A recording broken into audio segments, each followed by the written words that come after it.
the effect that all physicians are just prostitutes in service to pharmaceutical industry. Well, I've never said that. So I'm interested in what you have to say. I've never said anything like that. But go ahead. I want to hear what you have to say. But don't be putting words in my mouth, and don't be saying that, implying that I said things that I didn't say. But continue. I want to hear what you have to say. What's the title of your book? I don't have a book. I think you're mistaking me for somebody else. No, maybe I am. But I think you're mistaken. Oh, you're talking about Dead Doctors Don't Lie. Is that what you're talking about? Is that your book? No, it's not my book, but I know what you're saying. Listen, I don't want to get into a pissing contest here with you, Doc. The fact of the matter is, I'm not going to tell you that I don't like saying the word all. I never say the word all because there's always exceptions. However, I can tell you that in my experience, behind almost all degenerative disease crisis is a problem processing nutrients, either at the digestive system level or at the intake level. Do you disagree with that? Yeah, absolutely. Yeah, that's utter nonsense. Well, hang on. Tell me what degenerative disease does not have at its core some kind of nutrition processing issue or absorption issue or an intake issue. Name one.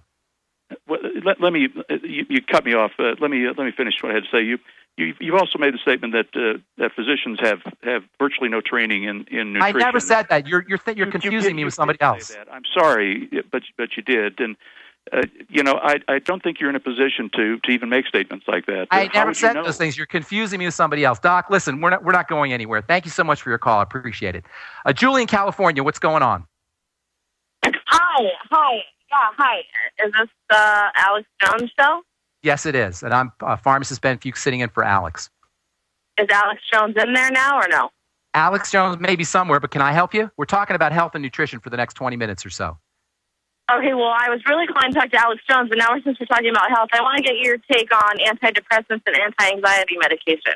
Here's the deal. Anti-anxiety and antidepressant medication are, number one, like all pharmaceutical medication, they're poisons. Number two, depression and anxiety are not pharmaceutical issues. They're the manifestation, the psychological manifestation, the brain manifestation of an activated stress response. The body basically feels like it's dying. Now, when the body feels like it's dying, there's only two reasons that the body feels like it's dying. Number one, because it thinks it's starving to death. And number two, it thinks it's going to be eaten by a wild animal. The human body doesn't understand 21st century stresses because the human body is an evolutionary mechanism that has been around for millions of years. The IRS and our dysfunctional families and the police state and gluten intolerance, these are all very recent phenomena to the human body. So when we have a stress that is induced by something psychological, like something that's going on in the society, or a stress from prescription drugs, or a stress from gluten, to the body, all it knows is that it's either about to die because it's going to be eaten by a tiger, or it's about to die because it's starving to death. So what we call depression and we call anxiety are the psychological manifestations of a body in crisis, a body that feels like it's about to die because it's about to be eaten or it's starving to death. So what do you do? How do you deal with these kinds of things? Well, first of all, the most important thing to deal with anxiety and depression is to somehow send the biochemistry the message that all is okay, that your survival is not at stake. And there's several ways to do that. One of the simplest and one of the easiest is to practice deep breathing techniques. Deficiencies in oxygen will trigger this stress response that shows up as anxiety and depression faster than almost anything because our need for oxygen is such that 3 minutes without oxygen and we're dead. So as soon as oxygen levels drop and carbon dioxide levels go up, our body will initiate the stress response, which will show up physiologically as hypertension, high blood pressure, blood clotting, digestive distress, immune suppression, and will show up psychologically, mentally, as depression and anxiety. Anybody who gets panic attacks or anxiety attacks will tell you, right before their anxiety attack, they go into a deep hyperventilation, fast breathing. This hyperventilation and this fast breathing initiates the anxiety and initiates the panic attack. If you're dealing with anxiety and panic attacks, don't take my word for it. Right before you go into a panic attack, you feel like one's coming on. If you're dealing with anxiety, practice deep breathing techniques. Number one, what you'll end up doing is you'll open up your blood vessels. Number two, you're going to thin your blood so you'll get more oxygen to tissues and you'll get more nutrients to tissues. And number three, you'll drop your brain wave states from the beta wave state, which is a fast-moving state that's involved in problem solving and distress, and you'll drop it into the hypnagogic state slowly, so-called alpha state. This is all done with something as simple as deep breathing. You don't need a doctor for it. You don't need a drug for it. You don't need to interface with the medical model at all for it. You don't need insurance for it, and it'll cost you zero.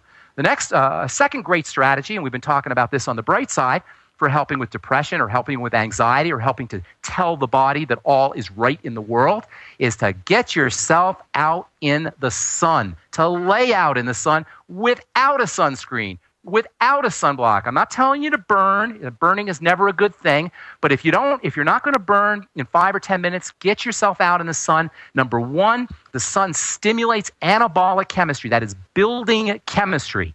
That chemistry of joy and happiness is also activated by the sun.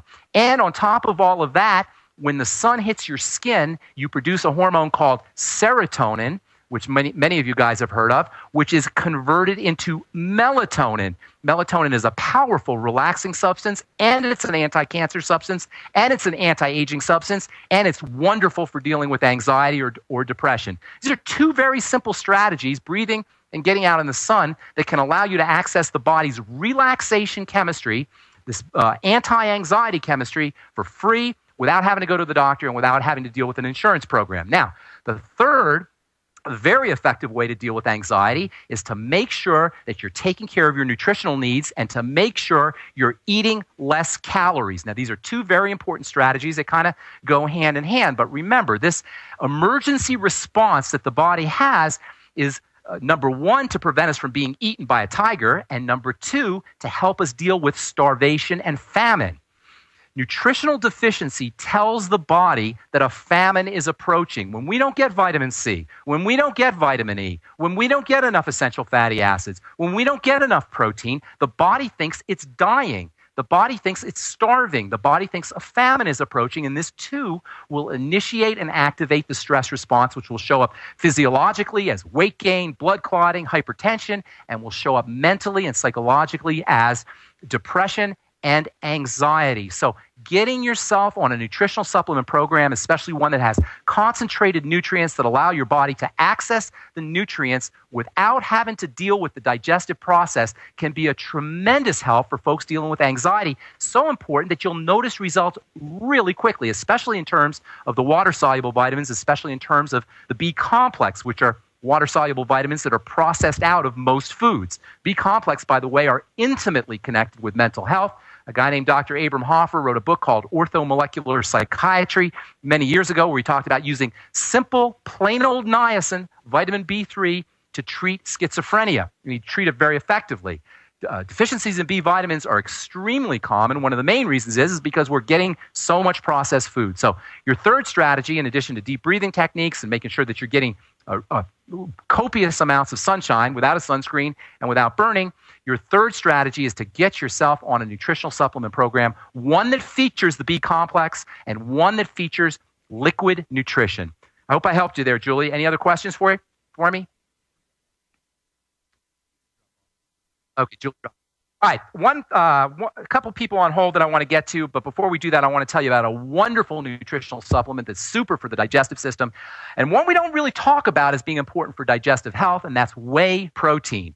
Whey protein is obviously an important building protein. It's a component of milk. It contains fractions from the milk that are designed to build the baby's digestive tract. Remember, the baby is born, human babies and mammal babies in general are born with premature digestive tract, and nature has a system designed to build the digestive tract via breast milk. Well, the component in breast milk that has the most building properties for the digestive tract is the whey fraction, and especially the whey protein fraction. So whey protein is not only a bodybuilder's favorite supplement, super source of building amino acids, but it's also critical for digestive health and digestive wellness. Now, not only is it important for helping build the digestive tract, but there's also substances in whey protein that protect the digestive tract, especially against those lectins that we talked about in the last segment. Lectins are the sticky components on bacteria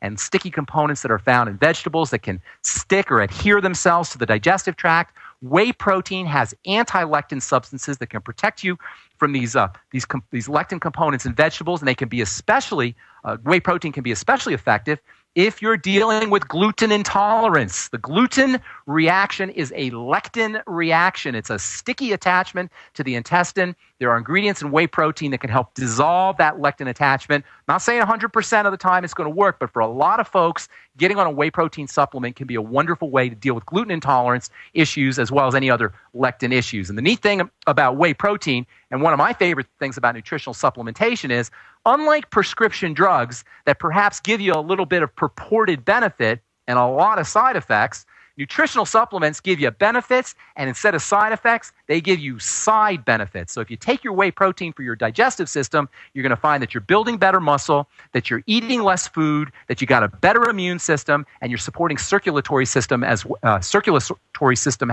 as well. And that's one of the coolest things about getting yourself on a nutritional supplement program is you get multiple benefits, multiple health benefits rather than side effects. All right. If you want to purchase any of the longevity products, go to Infowars.health. You can also call 1-888-INFOWARSHealth.com, Infowarshealth.com, or you can call 1-888-789-9277. All right, we just got a couple more minutes to talk to you. I'd love to hear from somebody who's got some skin health issues so we can tell you how to deal with them, and maybe you can help other people who are listening. Let's see. Danny in Tennessee, what's going on? All right, then Ryan in Colorado. What's up, Ryan?